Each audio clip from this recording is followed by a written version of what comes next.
నమస్తే అమ్మా. అమ్మా, పండుగ విశిష్టత అలానే భద్రాచలంలో అంగరంగ వైభవంగా కన్నుల పండుగగా కళ్యాణం చేస్తారు. అవునమ్మా. వెళ్ళగలిగే వాళ్ళు వెళ్తున్నాము. ఇవాళ రేపు మనకు అవకాశాలు ఎక్కువగా కనిపిస్తూ ఉన్నాయి. సోషల్ మీడియా కావచ్చు, ఎలక్ట్రానిక్ మీడియా కావచ్చు. చక్కగా ఇంట్లోనే కూర్చొని ప్రత్యక్షంగా చూడటానికి ఒక అవకాశం దొరుకుతుంది మనకి. అవును. కళ్యాణం గురించి, పండుగ యొక్క విశిష్టత గురించి మీ మాటల్లో చెప్పండి అమ్మా. చైత్ర శుద్ధ నవమి రాముడు పుట్టినటువంటి రోజు.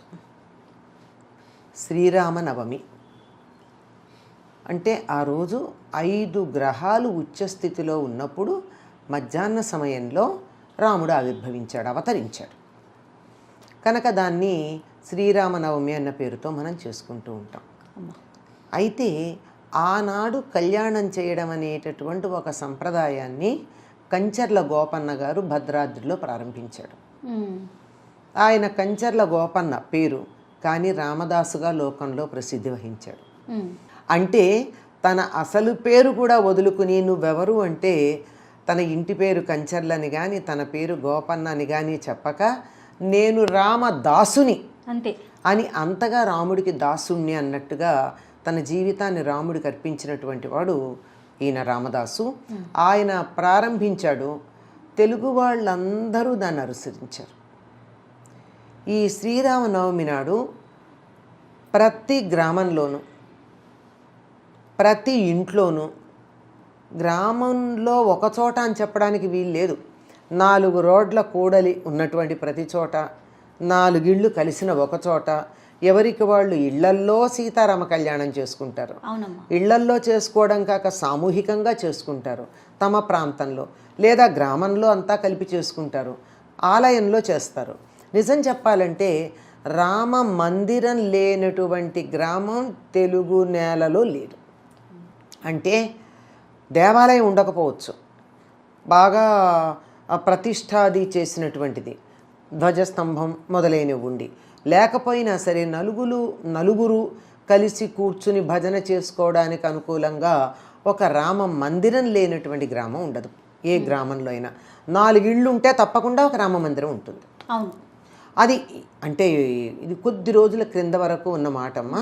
ప్రస్తుతం వాతావరణంలో అనేక రకమైన మార్పులు వచ్చాయి, కానీ కాస్త ఒక 40-50 ఏళ్ల పాత గ్రామాలన్నింటిలోనూ రామమందిరం ఉంటుంది.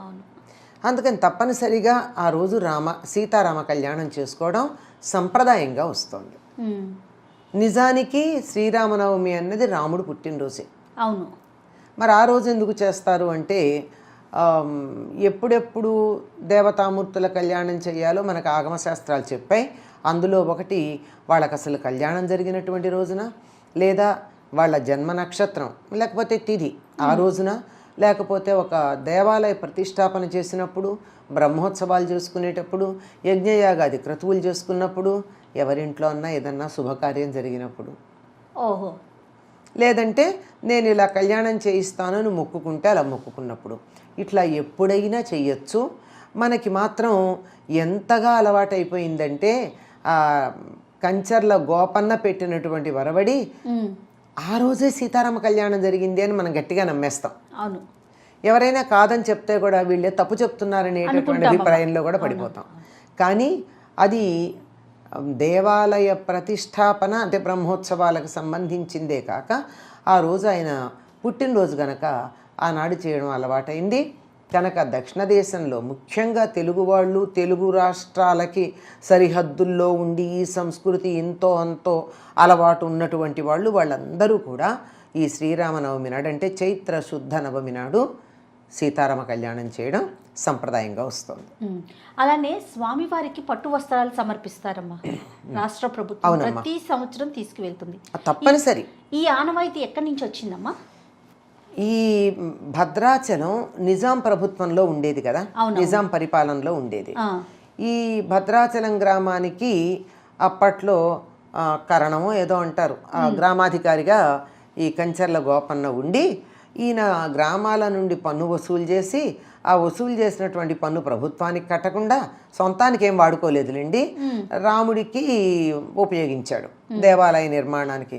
తర్వాత గొల్లుమన్నాడు కదా, సీతమ్మకు చేయిస్తే చింతాక పథకము రామచంద్ర దానికి పట్టే 10,000 వరహాలు రామచంద్ర, లక్ష్మణునకు చేయిస్తే ముత్యాల మొలతాడు అని చెప్పి అందరికీ కూడా భరతుడికి, శత్రుఘ్నుడికి అందరికీ చేయించాడు ఆయన.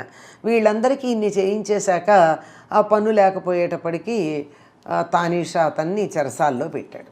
చాలా కష్టాలే పడ్డాడు. అక్కడ తిట్టాడు కూడా. అక్కడే ఈ మాటలు అనేవి,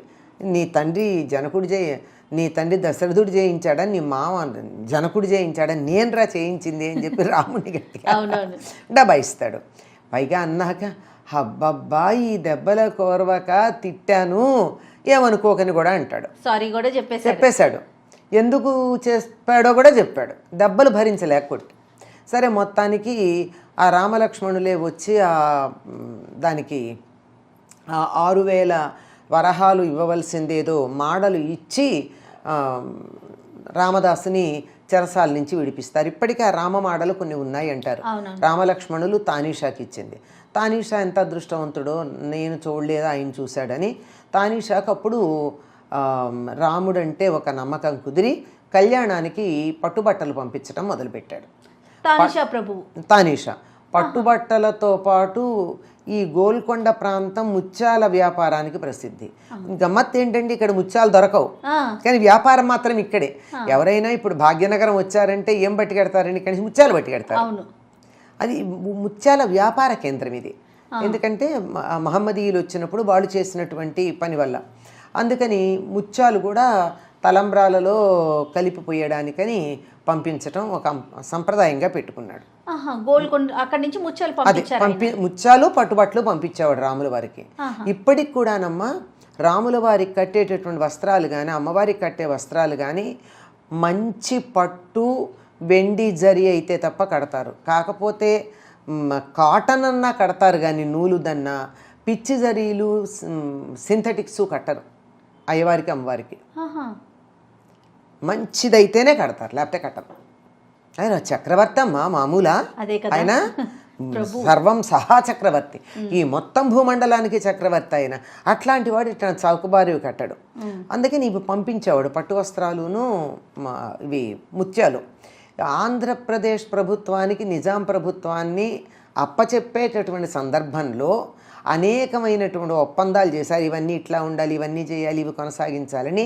అట్లాంటి వాటిల్లో ఒకటి ఇన్నాళ్ళు గోల్కొండ ప్రభువులు పంపించినటువంటి పట్టు వస్త్రాలు వాళ్ళ ప్రభుత్వం తమ చేతుల్లోకి తీసుకున్నటువంటి ఆంధ్రప్రదేశ్ ప్రభుత్వం కూడా పంపించాలి అని అడిగారని చెప్తారు. అప్పుడు ఉమ్మడి తెలుగు రాష్ట్రాలు ఉండేవి కాబట్టి ఆంధ్రప్రదేశ్ ఇంత 6 ఏళ్లే కదా, 6 ఏళ్ళు 7 ఏళ్ళు అయింది అంతే కదా అప్పటి మాట. దాన్నే మరి ఆంధ్రప్రదేశ్ నుంచి తెలంగాణగా మారిన ఎవరైతే ఈ భాగ్యనగరం, నిజాము, గోల్కొండ ఈ ప్రాంతం ఉందో వీళ్ళు తప్పనిసరిగా భద్రాచలానికి రాముల వారి కళ్యాణ సమయానికి పట్టు వస్త్రాలు, ముత్యాలు, తలంబరాల్లో కలపడానికి ముత్యాలు పంపించాలి. అది ఆనవాయితీ అలా కొనసాగుతూ వచ్చింది.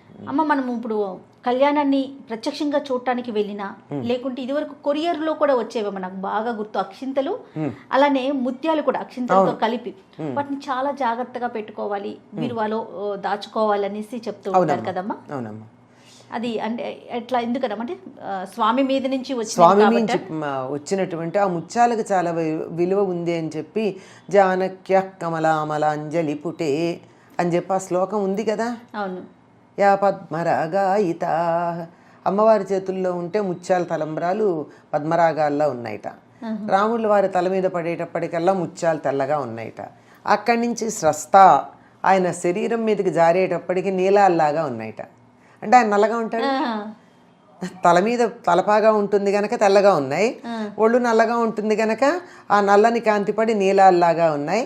అటువంటివి మనందరికీ క్షేమాన్ని కలిగించుగాక అని చెప్పి మనకి ఈ శ్లోకం లేనిదే పెళ్లి శుభలేఖల్లో మనం వేసుకోం. అవును. మరి అటువంటిది పెళ్లిలో ముత్యాలకి చాలా ప్రాధాన్యం ఉంది. ఆయన ఒంటి మీద పడ్డాయని. అంతే కదమ్మా, ముత్యాలనేవి, తలంబ్రాలనేవి మనకే అలవాటు, ఉత్తర దేశంలో లేవు. నిజంగా సీతారాములు తలంబ్రాలు పోసుకోలేదు. ఎందుకంటే వాళ్ళు జరిగింది ఎక్కడ వివాహం? ఎక్కడ? జనక్పురి, అంటే నేపాల్ బార్డర్లో ఉంటుంది అక్కడ కదా ఉండేది. మరి అక్కడ ఈ పద్ధతి లేదు. ఉత్తర దేశంలో ఆ తలంబరాలు కానీ తాళి కట్టడం కానీ లేవు. ఈ తాళి కట్టడం అన్నది దక్షిణ దేశానికే, ఈ తలంబరాలు మన ప్రాంతాలకే అలవాటు. అది మనం రాముడిని తెలుగువాడిని చేసేసుకున్నాంగా. మన భద్రాద్రి రాముడు తెలుగువాడండి, అవును, అచ్చంగా తెలుగువాడు. ఆయన్ని తెలుగు వేషంలోనే చూసుకుంటాం మనం.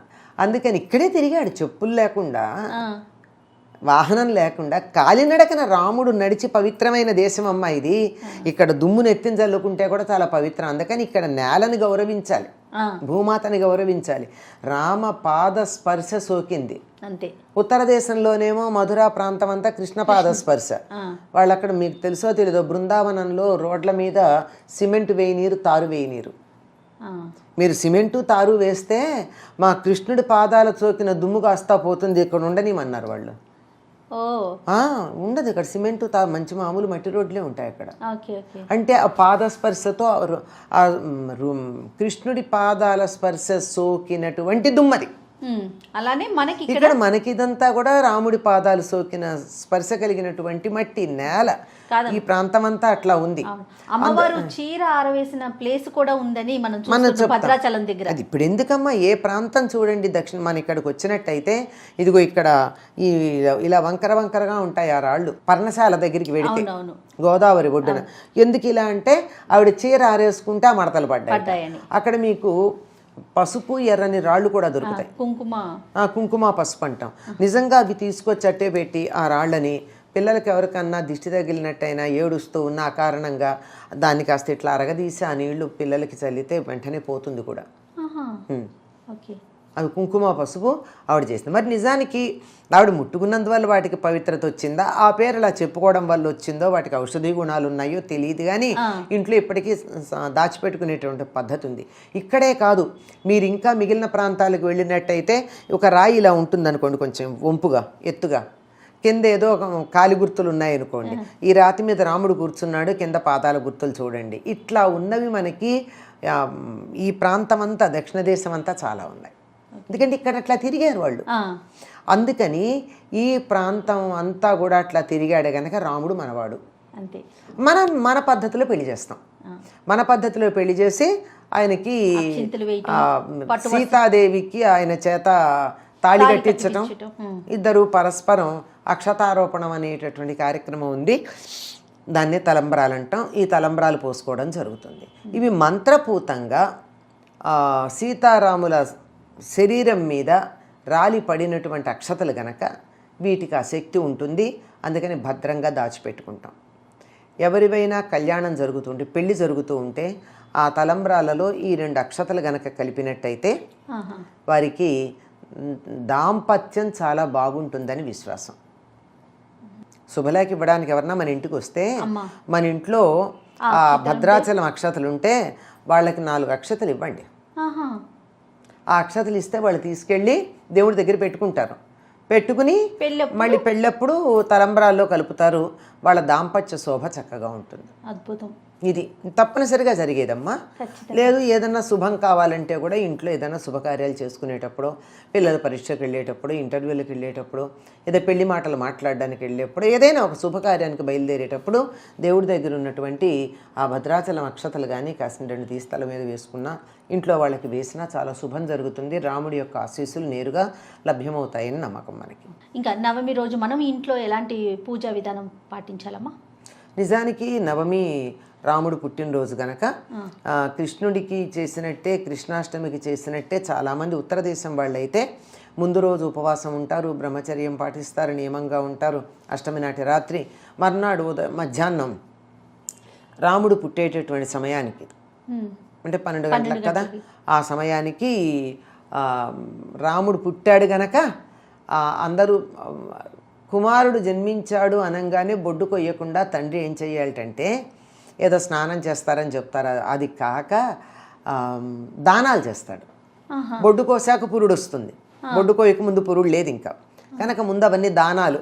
ఒకవేళ వెంటనే చేయడానికి వీలు లేకపోతే ఇన్ని ఆవులు దానం చేస్తాను, ఇంత దానం చేస్తానని సంకల్పం చేసుకుని అప్పుడు బొడ్డు కోయడం ఉండేది. అప్పుడు ఇప్పుడైనా మనం అంత కావాలంటే మనసులో సంకల్పం చేసుకోవచ్చు, ఇంత ఇస్తాను అంత ఇస్తాను. పోనీ అందరికీ కొడుకులు పుట్టినప్పుడు అంత ఉత్సాహంగా చేశామో లేదో తెలియదు. రాముడు లాంటి కొడుకు కావాలనుకుంటాం కదా మనం, అవును. లేదా ఉన్న కొడుకు రాముడిలా ఉండాలనుకుంటాం కదా.